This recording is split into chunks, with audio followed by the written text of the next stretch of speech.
Hai nakama, apa kabar? Selamat datang di channel Anime Haki. Pada video kali ini kami akan membahas One Piece chapter 985 yang mengungkap sebuah rencana yang cukup mengejutkan.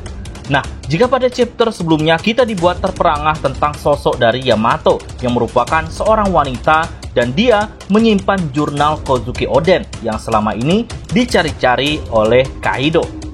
Nah, kira-kira hal apa saja yang Oda Sensei kemas pada One Piece chapter 985 ini? Mari kita bahas bersama-sama. Judul pada chapter kali ini yaitu Rencana Onigashima Baru.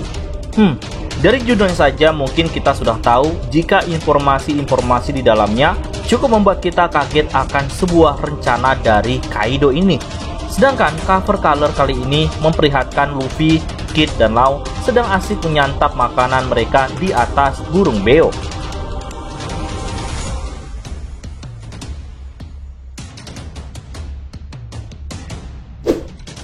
Di awal One Piece chapter 985 memperlihatkan kondisi belakang pulau Onigashima. Kedatangan Akazanen lewat jalur belakang rupanya telah disadari oleh Kanjuro yang saat itu mereka berjaga di sana bersama dengan sebagian anak buah Kaido. Kiku dan rombongan cukup terkejut jika si pengkhianat ini mengetahui rencananya. Sebelumnya, Izo menyebutkan saat ia baru sampai, mereka dihadang oleh samurai tanpa kepala. Rupanya, itu lukisan dari Kanjuro. Dan hal ini sebagai penghinaan untuk Akazanen jika mereka selayaknya mati. Nah, ada sebuah kejadian yang cukup emosional bagi Kiku di sini. Saat ia meminta Momonosuke dikembalikan kepadanya, Kanjuro menceritakan saat Momonosuke dibawa olehnya. Dalam perjalanan untuk diserahkan kepada Orochi, Momonosuke menyerang Kanjuro dengan pisau yang ia ambil dari anak buah Kaido yang sebelumnya sudah dikaukan oleh Kanjuro. Serangan itu rupanya gagal membuat si pengkhianat itu mati, hanya membuatnya sedikit terluka di bagian telapak tangannya. Kanjuro yang begitu marah langsung menghajar Momonosuke hingga pingsan. Setelah itu ia diserahkan kepada Orochi yang sebentar lagi akan dieksekusi. Mendengar cerita itu, Kiku tak bisa membendung amarahnya dan tanpa banyak berpikir lagi terjadilah duel antara Kiku versus Kanjuro. Akazanen juga tak mau tinggal. Mereka ikut meramaikan pertarungan itu melawan para koroco-koroco Kaido. Namun sayangnya, saat mereka hendak bertarung, Oda Sensei mengganti pada scene yang lain. Tapi kami yakin, akhir dari pertarungan mereka, Kanjuro dan para koroco-koroco Kaido akan kalah, mengingat yang mereka hadapi adalah Akazanen.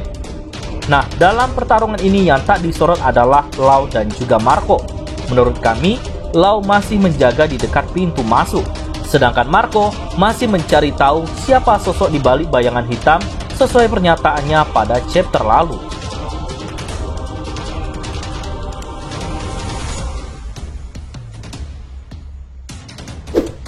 Di atas loteng dalam istana Kaido, Yamato memberi alasan kenapa dia menunggu Luffy selama ini, karena dia tahu persis jika Luffy adalah adik dari S. Oleh karena itu, Yamato berpikir jika Luffy mengizinkannya ikut belayar bersamanya. Nah, apakah hal ini memberi petunjuk kepada kita jika Yamato akan menjadi kru terakhir Luffy? Apalagi di akhir peperangan nanti Yamato sudah tak memiliki apa-apa lagi di negeri Wano Kuni. Dan tekadnya yang begitu besar untuk menjadi seorang Oden hingga menemukan Laugh Tale membuat hal itu sangat memungkinkan jika ia menjadi kru terakhir Luffy. Namun lagi-lagi kita belum bisa terburu-buru mengambil kesimpulan jika Yamato diterima menjadi kru Luffy hingga ia benar-benar meyakinkan si topi jerami di akhir pertempuran melawan Kaido. Nah, ceritanya berlanjut tentang perdebatan antara Luffy dan Yamato tentang Oden. Luffy berkata jika Yamato tidak cocok menjadi Kozuki Oden karena setiap orang menyukai sosok dari Kozuki Oden. Mustahil bagi orang-orang mau menerima Yamato menjadi Oden. Yamato yang tampak pesimis mengingat dirinya masih mengenakan borgol yang mampu meledak hingga membuatnya sulit untuk pergi dari wilayah Wano Kuni. Karena jika dia nekat untuk meninggalkan Wano Kuni, borgol tersebut akan meledak dan menghancurkan kedua tangannya. Karena kasihan melihat kondisi Yamato, Luffy berencana akan membantunya melepaskan borgolnya. Sebelum dilepas, Luffy menanyakan keseriusannya untuk ikut bertarung melawan Kaido. Yamato malah berkata jika dialah yang akan menghajar ayahnya karena sejak kecil ia selalu kalah saat bertarung dengan Kaido. Nah, rencana Luffy untuk membuka borgol Yamato harus gagal karena mereka terjatuh dari loteng yang membuat persembunyiannya akhirnya diketahui oleh anak buah Kaido.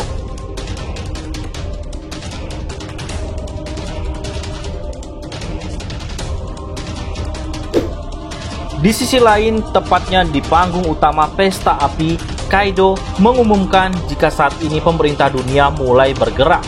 Mereka membubarkan Shichibukai, tentu tindakan mereka beralasan karena pemerintah dunia telah memiliki kekuatan yang mampu menggeser posisi Shichibukai dengan senjata baru yang mereka miliki sekarang.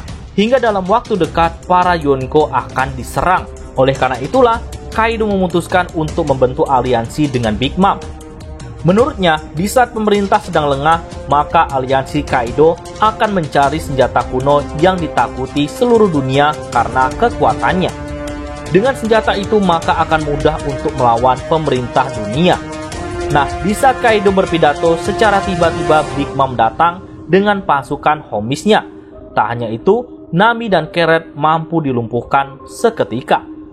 Belum diketahui apakah Zeus berhasil ditangkap oleh Big Mom atau malah jiwanya diambil oleh Big Mom yang kesal atas pengkhianatan Zeus.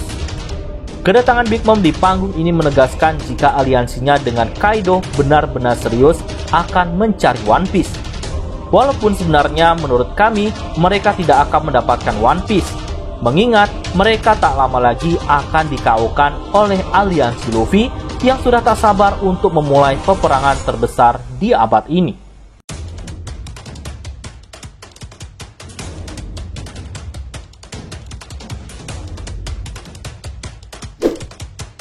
Setelah Kaido dan Big Mom mengumumkan rencana terbesar untuk mencari senjata kuno dan One Piece, maka Wano akan dijadikan markas sekaligus benteng alami mereka.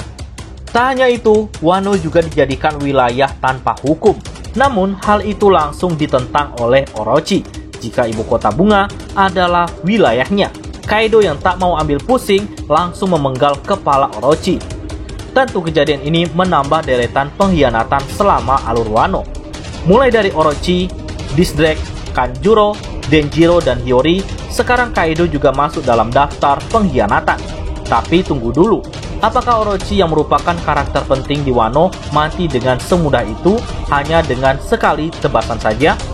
Atau jangan-jangan Oda Sensei kembali mempermainkan kita seperti contohnya jika Orochi yang ia tebas merupakan lukisan Kanjuro atau semacamnya?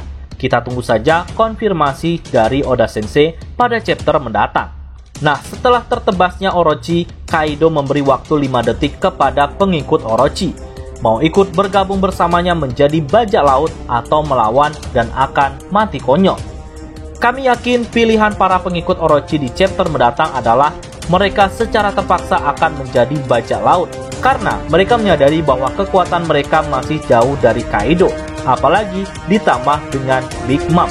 Namun kami yakin nantinya jika aliansi Luffy memulai peperangan, maka sebagian besar samurai yang sebelumnya menjadi pengikut Orochi akhirnya turut bergabung menjadi aliansi Luffy, dan ini sangat menguntungkan pasukan Luffy. Di akhir pidato Kaido, dia menjelaskan jika negeri Wano diubahnya menjadi kerajaan bajak laut dan mulai mempersiapkan perang terbesar. Menurut kami yang dimaksud Kaido sebagai perang terbesar bukanlah melawan aliansi Luffy, karena mengingat Kaido belum menyadari akan penyerangan ini. Tapi peperangan yang dimaksud adalah perang melawan pemerintah dunia. Nah, lebih gilanya lagi, di saat ini Kaido meresmikan jika Onigashima ia pindahkan ke ibu kota bunga, yang kini disebut sebagai New Onigashima. Sedangkan jenderal yang memimpin wilayah itu, ia tunjuk anaknya, yaitu Yamato. Mendengar hal itu, Yamato sangat marah karena sejak awal impian Yamato ingin seperti Oden, menjadi orang yang bebas dan berlayar bersama dengan bajak laut topi jerami. Bagaimana menurut nakama semua? Berikan pendapat kalian pada kolom komentar. Oke, sekian dulu pembahasan kali ini. Jika nakama menyukai video ini, jangan lupa untuk like, comment, and subscribe. Salam nakama.